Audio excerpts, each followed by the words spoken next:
Aerys II Targaryen was the Mad King, the 17th and final monarch of the Targaryen dynasty. And this is the 18th and not final video of my Targaryen King series, in which I analyze and explore the reigns of each king in Targaryen history. The series won't stop here though. I intend to discuss the reign of Robert the Usurper, and maybe even a combo video on Joffrey and Tommen. Aerys was the firstborn of only 2 children by Jaehaerys II and his sister-wife queen, Shera. Incest had fallen somewhat out of favor ever since the death of the dragons and really the reign of Aegon V, but Jaehaerys was determined to marry his sister and wanted the same for his children, Aerys and Rhaella. That's because a woods witch, probably the ghost of Highheart, who was Jenny of Oldstone's friend, who was Jaehaerys' aunt, told him that the prince that was promised would be born from Aerys and Rhaella's line.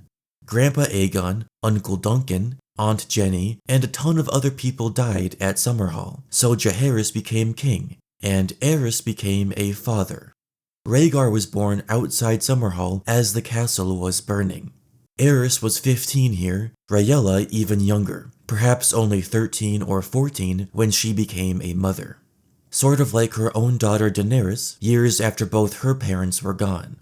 Dany was just 14 when Rhaego was stillborn. Aerys and Rhaella didn't even like each other as siblings, so of course their marriage went horribly. It was another life of enduring constant physical, emotional, and sexual abuse for a Targaryen queen from her brother-husband, much like Aegon the Unworthy and Daenerys, who lived about a century prior. Prince Aerys did like Tywin Lannister and Steffon Baratheon, the respective heirs of Casterly Rock and Storm's End. The trio became inseparable, fought together in the final Blackfyre Rebellion, and when it came time for Aerys to be knighted at age 16, he had Tywin do the honors. But Aerys didn't have much honor in him. There's a rumor that on his father Jaehaerys' coronation day, Aerys took Joanna Lannister's virginity. He was 15 and already married to Rhaella, and she was still 4 years away from marrying Tywin. Joanna might have even been Aerys' mistress in the very beginning of his reign. Pycelle discounts these rumors, but as a known Lannister sycophant, Pycelle would deny anything that made Tywin look weak, or seem like a cuckold. Jaehaerys II died in 262, the 3rd year of his reign, after a brief illness. He was sickly all his life, and might have benefited from a bond with a dragon had his ancestors not eradicated them. So his son Aerys became king at age 18. Across the Crownlands, Robert Baratheon was being born in Storm's End. We're a year away from Ned Stark being born in Winterfell, and 4 years away from Jaime Lannister's birth as well. So King Aerys has a runway of about 20 years here until everything comes crumbling down around his disgusting shoulders. Let's see what he can do. As a young man, Aerys was handsome if you can believe it, as well as mediocrely intelligent and quite charming. But he was also vain, proud, and changeable, traits that would only get worse as he aged. His first acts were to dismiss his father's small council, including the old hand of the king, Edgar Sloane, and to name his buddy Tywin the youngest hand in Westerosi history instead. Aerys was impressed with how ruthlessly Tywin put down the Rhaen Tarbeck rebellion 1 year before. We read that upon his coronation, he declared that it was his wish to be the greatest king in the history of the Seven Kingdoms, a conceit certain of his friends encouraged by suggesting that one day he might be remembered as Aerys the Wise, or even Aerys the Great. And he had all these wise and great ideas, conquering the Stepstones and making them part of the Seven Kingdoms forever. The 8 Kingdoms? Daemon and Corlys would approve. Building a new wall 100 leagues north of the first wall and taking all the land in between, presumably genociding the wildlings. Building a quote, white city out of marble on the Blackwater because King's Landing stunk so bad it offended him. This did inspire Cersei Lannister. Building the largest fleet of warships in Earthos history in order to humble and presumably conquer the Braavosi. Finally, digging a massive canal beneath the Red Mountains of Dorne to make the desert bloom with flora thanks to water from the Rainwood. All of this sounds pretty stupid, and that's because he is. His father Jaehaerys was pretty clever aside from prophecy-induced delusions of grandeur resulting in arguably the worst incest marriage in Targaryen history. But he was able to reconcile the crown with the houses who were angry at his father, Aegon V, for attempting to improve the majority of Westerosi lives with social reforms. Jaery also ended the Blackfyre rebellions, partly thanks to Barry, of course. It's a shame he died so soon, evidently before he was able to knock any sort of sense into his son Aerys. I like to make a point in this series that when we're dealing with a truly horrific king, we have to place at least some blame on the fathers who raised them, or rather, the fathers who failed to raise them. Jaery clearly did something wrong with Aerys, and as even-keeled as Viserys II was, he was Aegon the Unworthy's father. We can go all the way back to Aegon the Conqueror, who, never believing his second son Maegor could ever become king, spent all his time on Aenys and neglected Maegor. Sometimes the mothers deserve blame too, like Visenya was surely a questionable role model for Maegor. But I give a pass to mothers like Daenerys and Rhaella, who were really just trying to survive out there. Speaking of survival, the Targaryens were getting really bad at that. By the time of Aerys' reign, here's all the Targaryens we know for sure are alive. Summerhall trimmed the family tree to a pretty severe degree, and Jaery died before fathering a second son. Duncan and Daeron died before they could father sons, and a generation before that, we had the untimely deaths of Daeron the Drunken, Rhaegal, Aelor, Aerion Brightflame, the abstinence of Aemon, etc., etc., which all led to Aegon V becoming king in the first place. Aerys and Rhaella were the only Targaryens left of the main line, the weight of their dynasty upon these teenage shoulders. Well, their mother Shera might have lived for a while. The last time she's mentioned is during the War of the Ninepenny Kings. Technically, she could still be alive, age 74, living her best life somewhere in Essos, or maybe down in Ulthos, I don't know. For the first 10 years of Aerys' reign, the realm prospered. His own behavior grew more and more erratic, and he had many noble mistresses to the shame of Queen Rhaella, but he also had Tywin Lannister as his hand. Tywin was the real monarch in this first half of Aerys' rule. He paid off the crown's debt to Braavos using gold from Casterly Rock. He abolished the social reforms Aegon V tried to enact. He lowered taxes and tariffs on the shipping industry of King's Landing, Lannisport, and Oldtown. He built and repaired roads, held tons of lavish tourneys, increased trade with the free cities, and just in case you thought Tywin was too pro-corporation and anti-proletariat, he severely punished businessmen who made their meat and bread unsafe to eat for the sake of profits.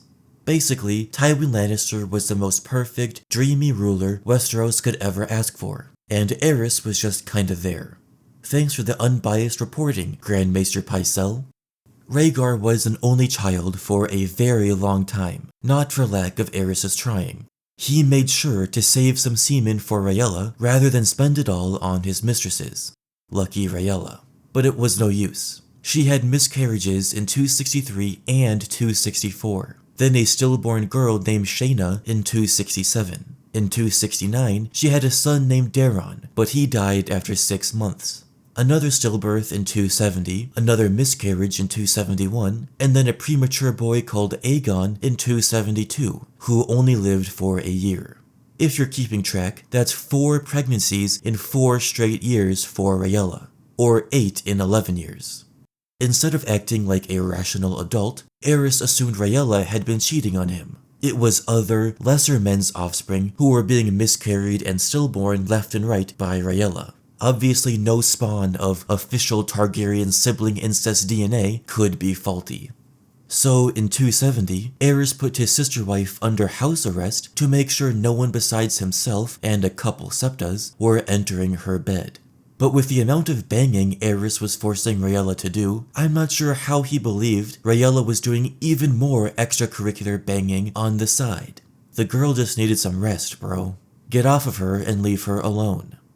In 267, Tywin's father Tytos died, so Tywin went back to Casterly Rock to take over as Lord of the Westerlands. Aerys and the court of King's Landing went with him, and Westeros was ruled from the Rock for most of that year. But when they all went back to King's Landing in 268, Tywin and Aerys' relationship was stinky. There was a trade war with Myr and Tyrosh on one side and Volantis on the other. Tywin wanted to stay out of it, while Aerys wanted to back Volantis. When houses Blackwood and Bracken fought over a mill, Tywin gave the mill to the Blackwoods, but then Aerys overruled him and gave the mill to the Brackens. Then Aerys went against Tywin's better judgment and doubled the port fees in King's Landing and Oldtown, and tripled them in Lannisport and elsewhere. When the lords complained, Aerys blamed it all on Tywin and then restored the original fees, thus earning himself a claim and turning the lords on Tywin, which doesn't even make sense. Are the lords stupid? Why would Tywin triple the tariffs at his own port? Starting in 270, Aerys disregarded Tywin's appointments of various stations and honors, dismissed a bunch of Westermen from court, and placed his own loyal sycophants around him instead. Like when Tywin wanted his brother Tygett to become the Red Keep's Master-at-Arms, Aerys gave the post to Willem Darry, the man who would be eternally loyal to House Targaryen, and harbored young Viserys and Daenerys in Braavos after the rebellion. Obviously, King Aerys resented how the whole realm viewed himself as a hollow figurehead, and Tywin the true ruler. This insecurity came to a boiling point in 272, at the tourney to celebrate Aerys' 10th year as king. Joanna Lannister came to court with the twins, and a drunken King Aerys asked her if breastfeeding had ruined her breasts. In conjunction with the old rumor that Aerys had taken Joanna's virginity 13 years prior, Tywin was angry. He tried to resign as Hand of the King, but Aerys refused, preferring to keep him around at the expense of Lannister dignity. Next year, in 273, Joanna died in childbirth with Tyrion. Aerys was heard to say of Tywin, "The gods cannot abide such arrogance. They have plucked a fair flower from his hand and given him a monster in her place, to teach him some humility at last." This ruined their friendship, and Tywin continued to do his duty in silence while Aerys marched towards madness. This is the same time, by the way, that Ilyn Payne lost his tongue. He was Tywin's captain of the guard, and was overheard saying it was truly Tywin who ruled the Seven Kingdoms, and so Aerys had Ilyn's tongue ripped out. Tywin kept him around anyway, because screw Aerys. 274 was the year Rhaella gave birth to Prince Jaehaerys, named for their father. Aerys was joyful and seeming like his old self again, until the boy died later that year. Aerys then crossed fully over to the dark side. He beheaded the wet nurse first, and then decided it was his jealous, unnamed mistress, and so he tortured the girl and all her family to death. Then a switch flipped in his goopy brain. Aerys turned to religion, fasted for a fortnight, and made a whole announcement that from now on, his penis was reserved for Rhaella only. First of all, crazy thing to announce. Second of all, poor Rhaella. That should really just be the title of this video. Once Aerys decided to reserve his fornication for his sister only, that seemed to do the trick. Viserys was born in 276. Rhaegar was already 16 and beloved as heir apparent, but remember just how thin the Targaryen tree is at this point. The family could do with multiple spare heirs. Intent on not losing this one, Aerys forbade anyone, not even Rhaella, from being alone with baby Viserys. And when Rhaella's breast milk stopped working, Aerys made his own food taster suck the wet nurse's milk straight from the tap, to make sure her boobs weren't poisoned. George was really cooking with gas on this one, huh? I may have gone too far in a few places. In an effort to be the bigger man, and with an ulterior motive, of course, Tywin held a great tourney at Casterly Rock to celebrate Viserys' birth. Aerys attended, but kept Rhaella and the baby locked up in the Red Keep. The tourney was pretty awesome. Rhaegar beat Geryon and Tygett Lannister, and even Barristan Selmy, but lost to Sir Arthur Dayne, the Sword of the Morning, who was Rhaegar's best friend. That night, Tywin proposed marriage to King Aerys. Rhaegar needed an heir of his own, and who better than Cersei to facilitate that heir's creation? But Aerys said no. Tywin was a servant, and servants' daughters don't get to become queen. Aerys also refused to name Jaime as Rhaegar's squire, naming the son of one of his sycophants instead. 277 AC was the year of Duskendale's defiance. Lord Dennis Darklyn wanted a similar autonomy from the crown that Dorne enjoyed. The idea being that Duskendale could regain its former glory as a top port in Westeros if only they could make their own rules and stuff. His wife was Lady Sarala Darklyn, who was actually from Myr. It had been 9 years since that trade war, the war in which King Aerys gave his support to Volantis instead of Myr, against Tywin's judgment.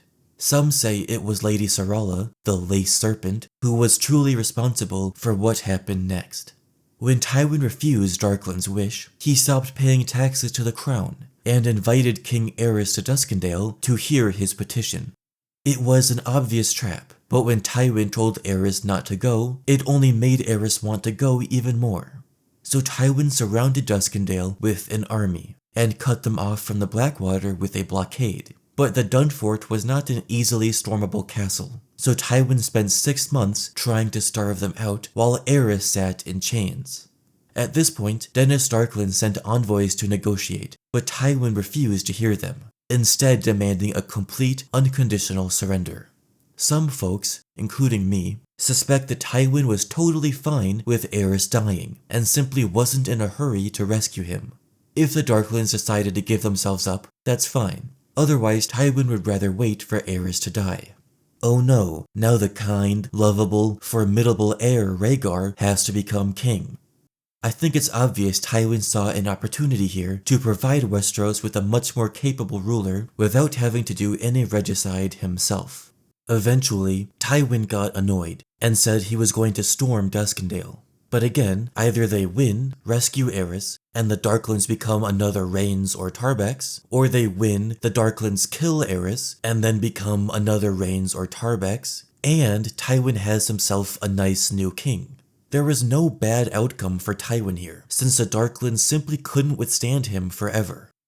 It all ended thanks to Ser Barristan the Bold. The Kingsguard disguised himself as a beggar, scaled the walls of the Dunfort, and cut Aerys loose from the dungeon. Then he fought off Duskendale's guards all the way back to their army, where Tywin helped by loosing arrows onto the Darklyn defenders. Afterwards, Aerys did to the Darklyns, and their kin, the Hallards, what Tywin had done to the Rhaens and Tarbex. He eradicated them all, save young Dontos Hallard, who Barristan begged Aerys to spare. Dontos would eventually become this fool for Joffrey. We read that captivity at Duskendale had shattered whatever sanity had remained to Aerys II Targaryen. From that day forth, the king's madness reigned unchecked, growing worse with every passing year. He stopped letting people touch him, haphophobia. He stopped doing personal hygiene, Diogenes syndrome, forbade weapons in his presence, persecutory paranoia, and refused to leave the Red Keep for 4 years, agoraphobia. Aerys convinced himself that Tywin and Rhaegar had conspired to have him killed at Duskendale. By storming the walls, as Tywin was prepared to do, the Darklyns would have slain Aerys. So the king summoned his other friend from their youth, Lord Steffon Baratheon, and tasked him with traveling to Old Volantis to find a bride for Rhaegar who had noble Valyrian blood. But when Steffon's ship broke in Shipbreaker Bay, killing everyone on board save Patchface, thankfully, Aerys imagined that Tywin had somehow arranged the accident. If I dismiss him as hand, he will kill me too, the king told his Grand Maester. Lots of lords who were jealous of Tywin and who preyed on his downfall wanted to see Aerys sack him. But I think subconsciously, Aerys knew himself to be incapable of effective administration, and told folks that the only reason he didn't fire Tywin was that Tywin would kill him if he did. He was crazy though, so he probably just believed it. Aerys relocated Varys from Pentos to be his new spymaster, believing that Tywin, the Smallfolk, the Lords, and even his own sister, wife, and son were plotting his demise. So Varys went to work using the crown's gold to make his network of spies. Of course, he was getting those little birds from Illyrio back in Pentos. This was in the late 270s, so if you believe in the Aegon Blackfyre theory, that perhaps our Aegon is the son of Illyrio Mopatis and his wife Sarah was a Blackfyre, then this is around the time Illyrio and Sarah would be canoodling in his Pentoshi mansion to produce him, and later pass him off as Rhaegar's son. But obviously, Varys wasn't working on that yet. He was just establishing his power and knowledge base in Westeros during these years. Like several Targaryens I've discussed in this series, such as Aerion Brightflame and Aegon V, Aerys became infatuated with dragons. He believed if only he'd had a dragon, Lord Darkland wouldn't have dared to kidnap him. Just like Aegon V believed if only he'd had dragons, the lords of Westeros wouldn't have dared to oppose his social reforms. They both wanted dragons, but at least Aegon had totally benevolent reasons that never would have spiraled into the mass murder of thousands of innocent smallfolk again, like the last time his family had dragons. Right, guys? Hatching the stone dragons from Dragonstone didn't work, so Aerys pulled an Aegon and buddied up with the pyromancers, who knew the alchemy of wildfire. Where Aegon used it in a dragon hatching attempt at Summerhall, Aerys just used it to murder people. That was 280 AC, the same year Rhaegar married Elia Martell, but Aerys refused to make the long journey from the Red Keep to Baelor Sept, and forced Viserys to stay behind from the wedding too, afraid of potential assassins. We read that since Rhaegar and Elia chose to live at Dragonstone instead of King's Landing, people gossiped that Rhaegar was planning a coup against his father, or that Aerys was planning to supplant Rhaegar as heir with Viserys. Did everyone just forget that Dragonstone is the traditional seat of the heir to the Iron Throne? And it's totally normal Rhaegar would go to live there? Ignore the fact that yes, Rhaegar did go on to plan a coup. When Elia gave birth to Princess Rhaenys, Aerys refused to be near her, complaining that she, quote, smelled Dornish. Do you guys think the Mad King was a little racist? In 281, Sir Harlan Grandison, the oldest Kingsguard in history, finally died, and Aerys decided to name 15-year-old Jaime Lannister to replace him. We know that this was actually Cersei's doing. She was living at court with Tywin, and after Jaime helped Sir Arthur Dayne defeat the Kingswood Brotherhood, he stopped in King's Landing to see his family. He and Cersei spent a whole night making incestuous love, and she told Jaime of Tywin's plan to marry him off to Lysa Tully.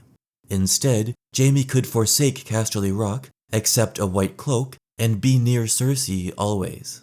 His sister's lovemaking ability convinced him, but we're not told how Cersei arranged it. Did she meet with the king privately and ask for Jaime to replace Grandison? Did she flirt with one of Aerys' few trusted advisors, like Wisdom Rossart or perhaps Jonathor Derry, and ask one of them to suggest it to Aerys? We know that Cersei likes to use her own sexuality as a means of manipulating men. Anyways, the plan backfired because Tywin quit being the hand of the king and took Cersei with him back to the Rock. Instead of being together, Cersei and Jaime just changed places, and he found himself alone at court, guarding a mad king, while 4 lesser men took their turns dancing on knives in his father's ill-fitting shoes. Aerys named Lord Owen Merryweather, from Longtable in the Reach, the new Hand of the King, who was a complete lickspittle. Laughing with your whores and your lickspittles! 281 AC was the year of the false spring. Winter had lasted 2 years, but now warm winds had risen from the south, and Lord Walter Went announced a tourney at Harrenhal with enormous prizes. There are 2 conspicuous details, however. First, Lord Went announced the tourney shortly after his brother, Sir Oswell Went of the Kingsguard, met with him at Harrenhal. Oswell, of course, was later trusted by Rhaegar to guard Lyanna and probably Jon Snow at the Tower of Joy. Second, House Went was not particularly rich, and Harrenhal was particularly a ruin. So how could he afford triple the prize pool than Tywin Lannister's tourney, who doesn't shit gold, we learn, but has a lot of it? Most readers, and plenty of characters in-universe, including the Mad King himself, believed Rhaegar was behind the tourney, hoping the insane prize pool would lure as many lords and knights as possible to Harrenhal.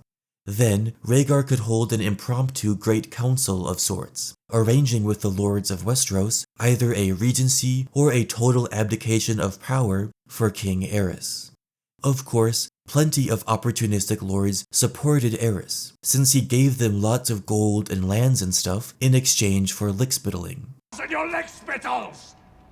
There were essentially 2 factions at court, the Aeryses and the Rhaegars. The Aeryses were the small council, basically. Carlton Chelstead, Lucerys Valerion, not that one, Simon Staunton, Varys the Spider, and Wisdom Rossart of the Pyromancers. The Rhaegars were the younger dudes, like John Connington, Miles Mouton, and Richard Lonmouth. Lewin Martell was Rhaegar's wife's uncle, and thus probably in Rhaegar's camp, and of course Sir Arthur Dayne was Rhaegar's best bud, so that's 2 Knights of the Kingsguard on Team Rhaegar as well. Aerys was so paranoid of Rhaegar's admittedly probably true coup that he left the Red Keep for the first time in 4 years and attended the Tourney of Harrenhal. To kick off the 10 days of fun, Jaime Lannister was presented with his white cloak, and when the whole crowd cheered, Aerys believed they were cheering for him. Then he realized, accurately, that it wasn't a good call having Tywin's son by his side armed with a sword. So instead of letting Jaime fight in the tourney, he sent him back to the Red Keep to guard Rhaella and Viserys. When a mystery knight with a laughing weirwood tree on their shield appeared in the lists, Aerys assumed it was Jaime, who defied his commands. But in my opinion, which is basically law since I have a YouTube channel and you don't, the Knight of the Laughing Tree is Lyanna Stark.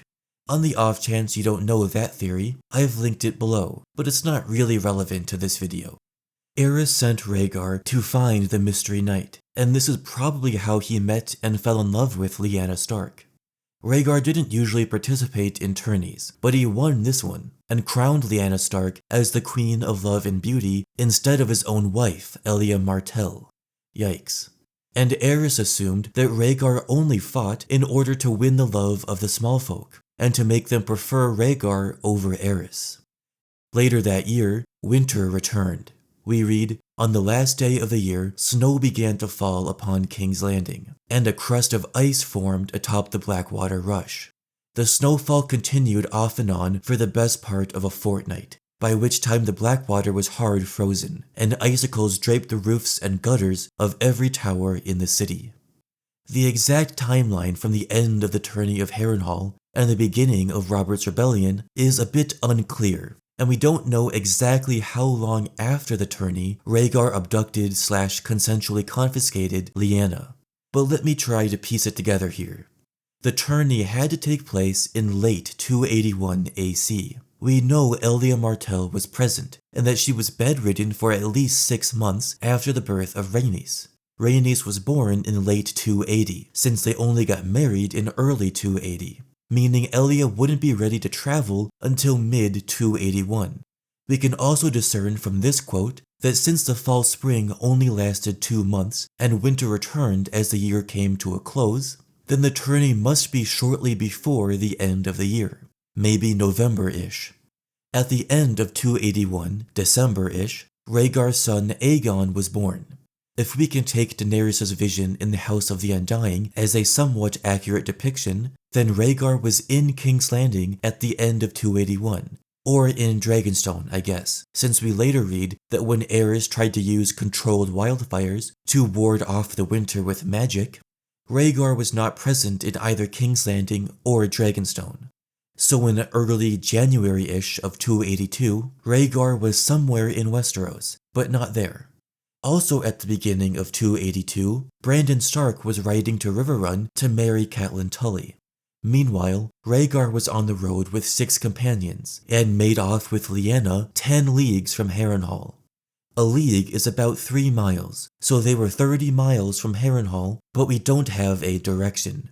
I'm guessing the only reason Lyanna was in the south was to attend Brandon's wedding, and that she was riding south with him. So when she went missing, Brandon went directly to King's Landing. It would take several weeks for Rickard Stark to make it to King's Landing to answer Aerys' summon, assuming Rickard was already somewhat south of Winterfell on his way to Brandon's wedding, like we're told on the wiki. If this is true, my revised guess is that Brandon never went back to Winterfell after the Tourney of Harrenhal. He went to Riverrun, had his duel with Littlefinger, and spent time with Catelyn. Rickard was not at the tourney, so he had to come all the way south for the wedding, and either Lyanna went back north to ride south again with him, or she stayed with the Wents in Harrenhal until the wedding. Or rather, she was waiting until Rhaegar was available from the birth of his son to come meet up with her.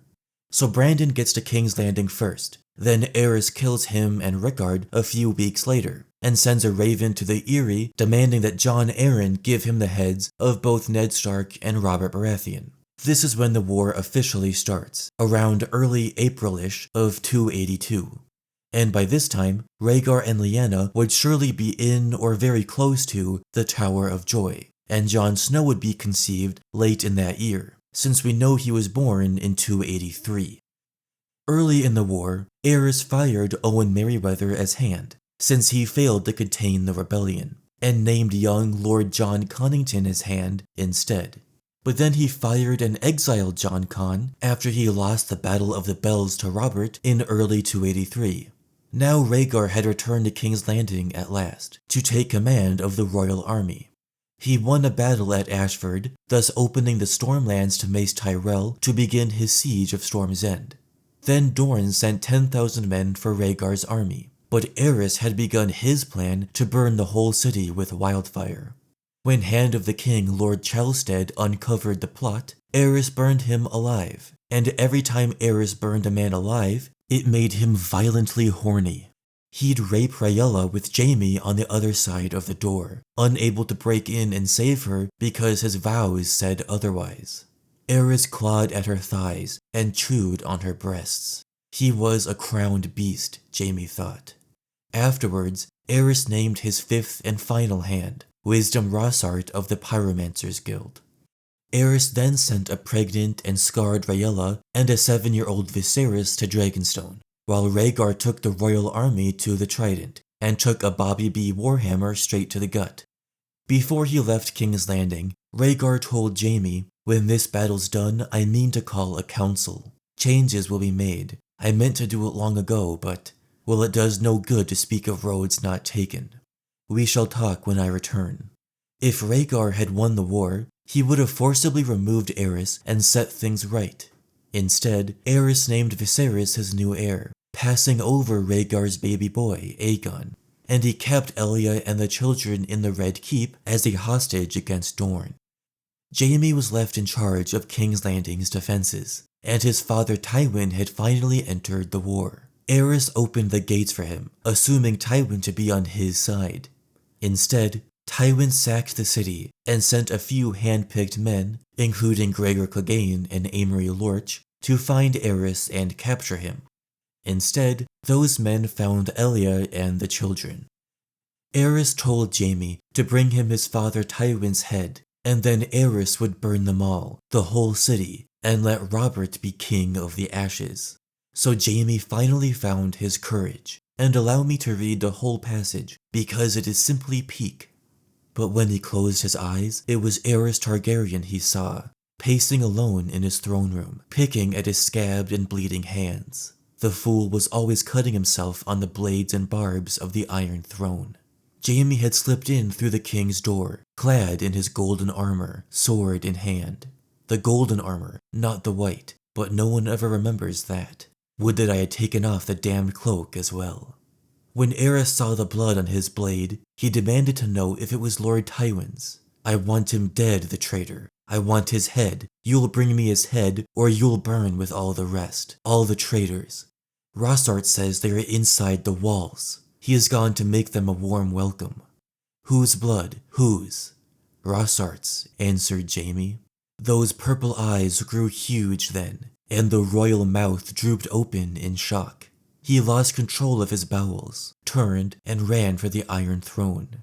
Beneath the empty eyes of the skulls on the walls, Jaime hauled the last Dragon King bodily off the steps, squealing like a pig and smelling like a privy. A single slash across his throat was all it took to end it. So easy, he remembered thinking. A king should die harder than this. Jaime says that Aerys did not expect to die in the wildfire. Like Aerion Brightflame, Aerys believed he would transform into a dragon and burn all his enemies to ash. And so the life of King Aerys came to an end, and the Targaryen dynasty along with him. But all hope was not lost for the family. On Dragonstone, Rhaella crowned Viserys as King of the Seven Kingdoms, And 9 months after they fled King's Landing, baby Daenerys was born and became the Princess of Dragonstone and heir to the Iron Throne. But Rhaella died in childbirth, and the Targaryen fleet was destroyed in the same savage storm that had accompanied Dany's birth. The Dragonstone garrison was about to sell Viserys and Dany to Stannis until Sir Willem Darry smuggled them to Braavos. Thus the city founded by slaves escaping their Valyrian dragonlords now harbored the last remaining heirs of that somewhat horrible legacy. And in the end, the Ghost of Highheart's prophecy that so compelled Jaehaerys II may be true. Both Daenerys Targaryen and Jon Snow come from Aerys and Rhaella's line, his daughter and grandson. That's certainly part of his legacy as well. Let me know down in the comments where you rank Aerys among the worst kings of Targaryen history. Is he worse than Aegon the Unworthy or Maegor the Cruel? Thanks for watching and subscribing.